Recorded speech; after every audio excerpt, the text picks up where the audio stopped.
हमारे ऊपर जो राज कर रहा है वो केवल 10% के लोग हैं और 90% के लोग आज भी हम गुलामी की बात करते हैं, नौकरी की बात करते हैं, उनमें आरक्षण की बात करते हैं। क्यों करते हैं? हम लोग यहाँ के हिस्सेदारी हैं। हम लोगों को हिस्सेदारी चाहिए या नहीं चाहिए? तो हम लोग हिस्सेदारी की बात नहीं करते हैं। और हम लोगों को हक अधिकार कब मिलेंगे? जब हम उनसे मांगेंगे। हक अधिकार कब मिलता है? छीनने से ना।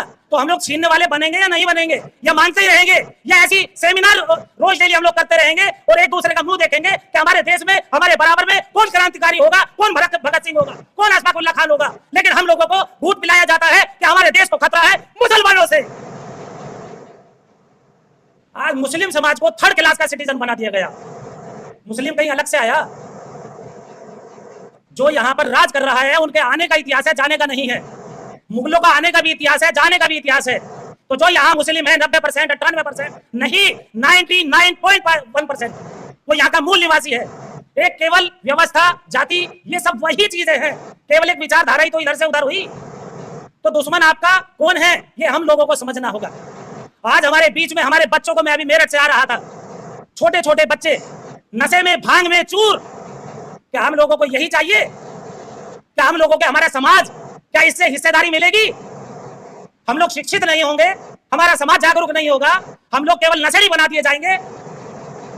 हमारा देश, हमारा समाज, हमारे महापुरुष क्या सोचेंगे, क्या करेंगे? जो आज हमारे क्रांतिकारी साथी यहाँ बैठे हैं। संघर्षों से लाल पैदा होते हैं और समझौते से हलाल पैदा होते हैं। तो हमें समझौता करना है या संघर्ष करना है? ये टीम हमारी संघर्ष करने वाली टीम है। लेकिन हम लोग हमारे ये बीच में उन्हीं की बात कर देते हैं एक छोटे से लालच में कि हमारी कुर्सी ना चली जाए। डॉक्टर बाबा भीम अम्बेडकर साहब, जिन्होंने अपनी कुर्बानी दे दी अपनी बच्चों की, अपने आने वाली नस्लों की, मरे हुए को छोड़ गए कि गोलमेज सम्मेलन में जाना है, मुझे आने वाली नस्लों के लिए हिसाब चाहिए, हिस्सेदारी चाहिए। लेकिन हम लोग लालच देख रहे हैं कि हम लोगों का रात का गुजारा, दिन का गुजारा, हमारा सोने का आनंद कैसे मिलेगा, कैसे बचेगा।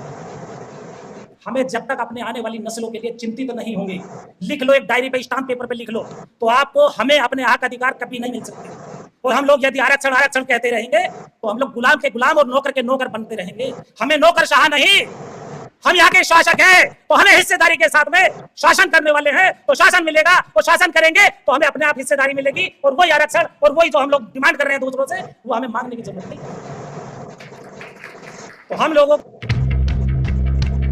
जो भी महापुरुष हुए हैं, आंदोलन जिसने चलाए हैं, वही आज क्रांतिकारी इस भूमि से, इंडिया दैट इज भारत, जो से राहुल जी कहते हैं हिंदुस्तान हिंदुस्तान लेके दौड़ते हैं। संविधान क्यों बोलते हैं वो हिंदुस्तान, जब भारतीय संविधान में लिखा हुआ है इंडिया ही भारत है, इंडिया दैट इज भारत? क्यों बात करते हो आप? कहते थे खटाखट पैसा आएगा, आज तुम विपक्ष में बैठने वाले मजबूत हो गए। क्यों नहीं हर एक परिवार के, हर एक उसके झोली में, हर महिला के घर में 8,500 रुपए पहुंचते? क्यों नहीं ले सकते? जब आप उनके सामने बैठे हो तो लड़ भिड़ करके अपना हक अधिकार की बात कर सकते हो। लेकिन ये आजादी झूठी है, देश की जनता भूखी है, हम लोगों को गुमराह किया जा रहा है। आज भी सत्ता परिवर्तन हुई, आजादी नहीं हुई। आज भी हम गुलामी की ओर है 90%। हम लोगों को आजादी की लड़ाई लड़ने के लिए, अपने घर से खुद को हमें आजाद बनाने के लिए भगत सिंह बनना, अशफाक उल्लाह खान बनना होगा। हमें पड़ोसी का घर नहीं देखना होगा, तब जाकर के कुछ संभव होगा। वरना हमारे देश को कोई वो टाइम नहीं है कि ये 2% के मनुवादी लोग जब इस संविधान की बदौलत में संसद में जाते हैं और कदम चूम के मिट्टी पर लगाते हैं अपने माथे पर, और उस संविधान का, संसद को ही खत्म कर देते हैं। अब जाते हैं संविधान लेकर के। अब उस संविधान की जो बाबा साहब की प्रतिमाएं थी वही वहां से हटा दी गई। तो अब आपके लिए कौन लड़ाई लड़ेगा? जात धर्म में मत बटिए। 35 बनाम 1 का नारा देके आपको अलग कर दिया जाता है।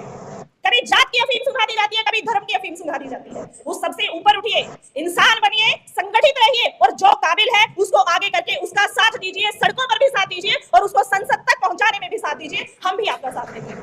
किसान, मजदूर, किसान और मजदूर के नाम पे ये राजनीतिक पार्टियां हमेशा वोट लेती आई हैं।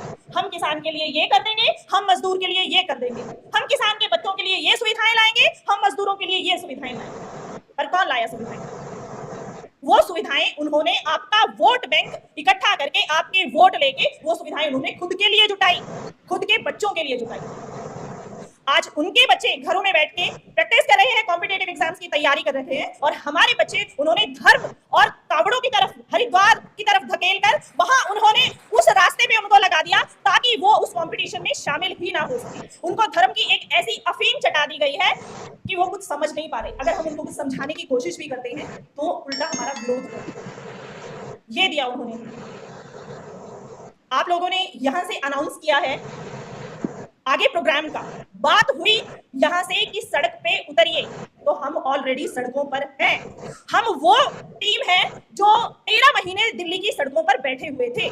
हमने दिल्ली की सरहदों पे बैठ के लड़ाई लड़ी और उस तानाशाह को झुकाया है। तो आपकी जो भी लड़ाई होगी उसमें हमारा सहयोग 100% रहेगा। जहां भी जरूरत हो याद कीजिएगा, हम जहां पे आपका पसीना बहेगा वहां अपना खून बहाने के लिए तैयार रहेंगे। महिला किसान आंदोलन में हमने महिलाओं की एक बहुत बड़ी सशक्त टीम तैयार की।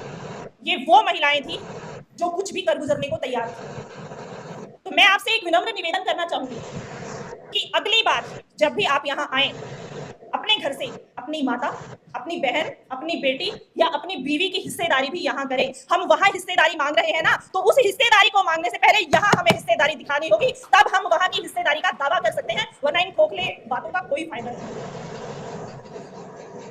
हमें कोई भी अधिकार मांगने से नहीं मिलता, हाथ फैलाने से भीख मिलती है, अधिकार नहीं मिलता। कुछ भी लेना है तो छीनना पड़ेगा, और उस छीनने के लिए हमारे बाजुओं में इतनी ताकत होनी चाहिए, हमें इतना इंटेलेक्चुअल होना चाहिए कि हमारी आने वाली नस्लें सवाल कर सके सामने वाले की आंखों में आंखें डाल के। जब आपको वो कहते हैं कि आप राजनीतिक हो रहे हैं, आप तो राजनीति के भूखे हैं, आप सत्ता लालुप है, आप इसीलिए ये समाज सेवा कर रहे हैं, तो आप उनसे पूछ सकते हैं, सामने खड़े होकर उनकी आंख में आंख डाल के पूछ सकते हैं कि क्या सत्ता तुम्हारे बाप की जागीर है? क्या हमारे बच्चे सत्ता में क्यों नहीं आ सकते? क्या हम आप लोगों के सामने ऐसे ही प्लेट लेके घूमते रहेंगे और आपकी दरिया बिछाते रहेंगे? क्यों? क्या हमारी माओ ने ऐसे बेटे बेटियां पैदा नहीं किए हैं? क्या उनमें इतनी समझदारी नहीं है कि वो उस सीट पे जाके बैठ सके और अपने लिए कानून बना सके? हम क्यों गिड़गिड़ा रहे हैं सड़कों पे कि आप हमारे लिए ये कानून बनाइए, हमारे लिए वो कानून बनाइए? कानून बनाने वाले बनिए, जात धर्म में मत बटिए। 35 बनाम 1 का नारा देके आप